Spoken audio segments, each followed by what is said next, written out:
Hello students of S Y B com student. Concept of national income में आज हम लोग पढ़ेंगे GNI, ग्रॉस नेशनल इनकम। इसके बारे में पढ़ेंगे। GNI होता क्या है? तो gross national income is the money value of final goods and services produce by country. Country जितना भी सामान बनाती है, जितना भी गुड्स प्रोड्यूस करती है साल भर में, उसके मनी वैल्यू को हम लोग बोलते हैं ग्रॉस नेशनल इनकम। ठीक है, हाँ, मतलब वो सिंपल वर्ड हो गया। Factors of production wherever they are located during a given period of time. ठीक है, तो ये सेंटेंस अपने को बोलने की जरूरत नहीं, खाली अपने को माइंड में इतना रखना है, gross national income is the money value of final goods and services produce by countries factor of production. इतना लिखा तो भी चलेगा। ठीक है, तो ग्रॉस नेशनल इनकम मतलब क्या होता है? Money value of final goods and services produced by countries factor of production. ठीक है, नेक्स्ट पॉइंट इज, हमने जीडीपी पढ़ा था। जीडीपी में अगर हम लोग एब्रॉड का इनकम ऐड कर देंगे तो वहाँ पे जीएनआई हो जाता है। अगर जीडीपी में हम एक्सपोर्ट माइनस इंपोर्ट का इनकम ऐड कर देंगे तो वहाँ पे क्या होगा? GNI, cross national income. वही लिखा है, when the net factor income from abroad are added to GDP we get GNI. जब भी नेट फैक्टर इनकम का एब्रॉड से फॉरेन इनकम जो भी होगा उसको अगर हम जीडीपी में ऐड करेंगे तो हमको जीएनआई मिल जाएगा। Okay, next point is difference between to measures explain terms of net factor income. GDP और जीएनआई में खाली इतना ही फ़र्क है, नेट फैक्टर फ्रॉम इनकम का ही फ़र्क है। The difference between two major express in terms of net factor income. जो जीडीपी और जीएनआई में डिफरेंस है वो नेट फैक्टर इनकम के अकॉर्डिंग हम लोग डिफरेंस कर सकते हैं। नेट फैक्टर इनकम का मतलब होता है रिसीट माइनस पेमेंट, जहाँ पे आर मतलब होता है income received by domestic factor of contribution for production abroad. अगर हमारे डोमेस्टिक फैक्टर्स ने, मतलब हमारे यहाँ के फैक्टर्स ने बाहर जाके प्रोडक्शन किया, उससे जो इनकम मिलेगा उसको बोलेंगे रिसीट। जैसे अभी फॉर एग्जांपल हमारे यहाँ के लेबर लोगों ने, हमारे यहाँ के इंजीनियर लोगों ने बाहर के कंट्रीज़ में जाके जॉब वहाँ का काम करके दिया, तो वहाँ जो पैसा रहेगा उसका जो पैसा आएगा हमको मिलेगा, फॉरेन का इनकम हमें आएगा। तो that is called R, receipt. Income received by domestic factor for contribution to production abroad. मतलब डोमेस्टिक फैक्टर मतलब हमारे यहाँ का जो फैक्टर ऑफ प्रोडक्शन है, अगर वो एब्रॉड में प्रोडक्शन करने के लिए हेल्प करता है, उसको जो पैसा मिलेगा उसको बोलेंगे रिसीट। सिंपल एग्जांपल, अगर हमारे यहाँ के इंजीनियर, हमारे यहाँ के डॉक्टर बाहर जाके बिजनेस करते, बाहर जाके सर्विस देते हैं और वो पैसा हमारी कंट्री में आता है तो उसको बोलेंगे रिसीट।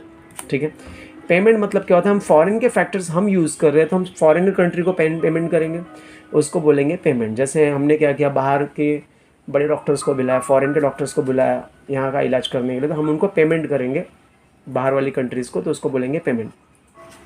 तो R minus P, net factor of from abroad, इसी को बोलते हैं। अगर यही जीडीपी में ऐड करेंगे तो जीएनआई बन जाएगा। तो income received by domestic factor for production to production abroad, और payment made to foreign factor for contribution made in domestic market. मतलब डोमेस्टिक फैक्टर्स, हमारे यहाँ के फैक्टर्स अगर फॉरेन के प्रोडक्शन में हेल्प करेंगे तो उससे पैसा मिलेगा, और फॉरेन के फैक्टर्स हमारी कंट्री में आके अगर हेल्प करेंगे तो उसको पेमेंट देना पड़ेगा। तो आर माइनस पी। ठीक है, तो जीएनआई का फॉर्मूला क्या होता है? GDP plus net factor income from abroad. मतलब जीडीपी में अगर नेट फैक्टर ऐड कर दिया फ्रॉम एब्रॉड से तो जीएनआई बन जाएगा। ठीक है, in other words GNI is equal to C plus I plus G. GDP का फॉर्मूला होता है C plus I plus G X minus M. ये जीडीपी का फॉर्मूला है। तो C plus I plus G X minus M, ये GDP का formula है। C plus I plus G plus X minus M, ये जीडीपी का, ये पूरा जीडीपी का फॉर्मूला। इसमें हमने क्या किया? आर माइनस पी ऐड कर दिया। ठीक है, तो GDP plus net factor from abroad is called GNI. ठीक है, नेक्स्ट कॉन्सेप्ट पे आते हैं। तो आई होप आपको पूरा कॉन्सेप्ट क्लियर हो गया रहेगा। क्रॉस नेशनल इनकम मतलब होता है money value of final goods and services produce by countries factor production. Country के फैक्टर प्रोडक्शन जो भी गुड्स प्रोड्यूस किया उसके मनी वैल्यू को हम लोग जीएनआई बोलते हैं। Net factor income from abroad को अगर हम जीडीपी में ऐड करेंगे तो जीएनआई मिल जाएगा।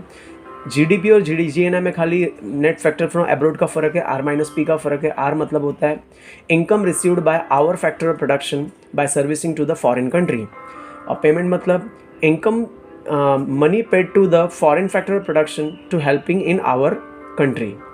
जीएनआई का formula GDP plus net factor income from abroad. GDP का फॉर्मूला जीएनआई मतलब C plus I plus G X minus M plus R minus P. ठीक है, नेक्स्ट कॉन्सेप्ट पे आते हैं। GDP in close and open economy, a country which has, ये तो already हमने पढ़ा हुआ था पहले से, तो इसको वापस रिपीट करने की जरूरत नहीं है, लेकिन जीएनआई के शॉर्ट नोट्स में इसको डालना है। नेक्स्ट पॉइंट है gross national income is the money value of final goods and services produce by countries. ये भी ऑलरेडी अपना हो चुका है। जैसे GDP close and open economy में था, वैसे ही जीएनआई भी क्लोज और ओपन इकोनॉमी में है। GNI in close economy, GNI is equal to GDP plus CIG, मतलब अगर हम क्लोज इकोनॉमी लेंगे, मतलब हमारी कंट्री में लेंगे, तो जीएनआई जीडीपी सेम ही होगा, क्योंकि इसमें हम फॉरेन के इनकम ऐड नहीं कर रहे हैं। तो क्लोज इकोनॉमी में GNI is equal to GDP is equal to C plus I plus G. तो क्लोज इकोनॉमी में gross national income is equal to gross domestic product is equal to C plus I plus G. लेकिन open economy में क्या होता है, GNI may not be equal to GDP, GNI GDP के इक्वल नहीं होता। This will depend on the value of net factor from abroad, ठीक है। तो ओपन इकोनॉमी में जीएनआई जो है जीडीपी के इक्वल नहीं रहेगा, ये value of net factor from abroad के ऊपर डिपेंड है। अगर net factor from abroad positive है तो जीएनआई बड़ा रहेगा, ठीक है, जीडीपी से।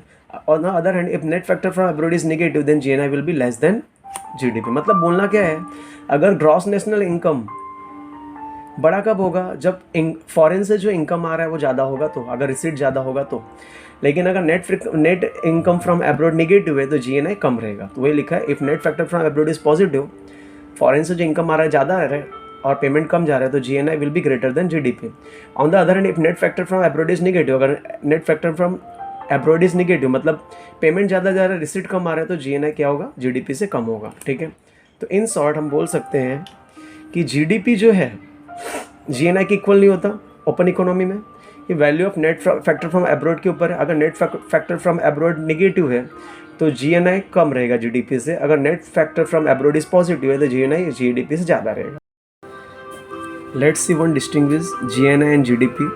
फर्स्ट पॉइंट, जीएनआई का मतलब होता है total money value of goods and services produce by nation during a given year. Nation ने अगर पूरे साल में जितना गुड्स प्रोड्यूस किया उसको बोलेंगे जीएनआई।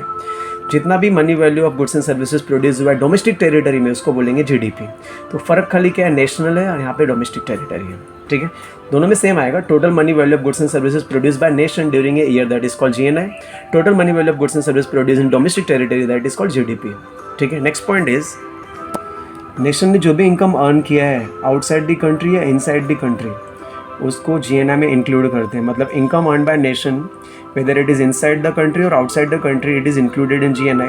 बट सेम चीज़ जीडीपी में इंक्लूड नहीं होता है। Income earn by nation whether the inside और outside the country is not included in GDP. मतलब जो भी इनकम नेशन को होगा आउटसाइड कंट्री से वो जीएनआई में इंक्लूड होगा, लेकिन जो भी इनकम आउटसाइड ऑफ कंट्री से होगा वो जीडीपी में इंक्लूड नहीं होगा, ठीक है। Next point is, part of income produce in country but earn by foreign is excluded from GNI. मतलब कोई भी इनकम जो हमारी कंट्री में प्रोड्यूस हुआ है लेकिन फॉरेनर उसको अर्न कर रहे हैं तो वो जीएनआई में नहीं होगा।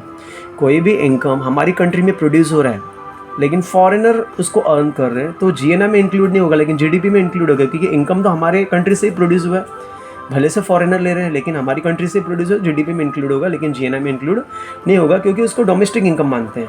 तो part of income produce in our country but received by foreigner that is not included in GNI, and part of income produced in country but earned by foreign it is included in GDP। तो GNI का formula already पता है, C plus I plus G X minus M plus R minus P, और GDP का formula C plus I plus G X minus M.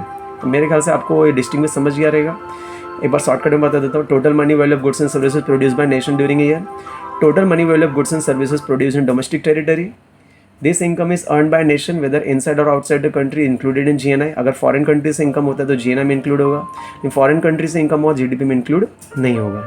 जो भी part of income हमारी country में प्रोड्यूस हुआ है लेकिन अगर फॉरेनर उसको अर्न करे तो जीएनआई में नहीं आएगा। कोई भी इनकम हमारी कंट्री में प्रोड्यूस हो रहा है लेकिन फॉरेनर उसको अर्न करे तो जीडीपी में इंक्लूड होगा। फॉर्मूला ऑलरेडी आपको पता है। तो आई होप आज का वीडियो आपको समझ गया रहेगा। कुछ भी डाउट्स रहेगा तो आप बिंदास पूछो, कमेंट्स में लिख के दो। Thank you, have a great day.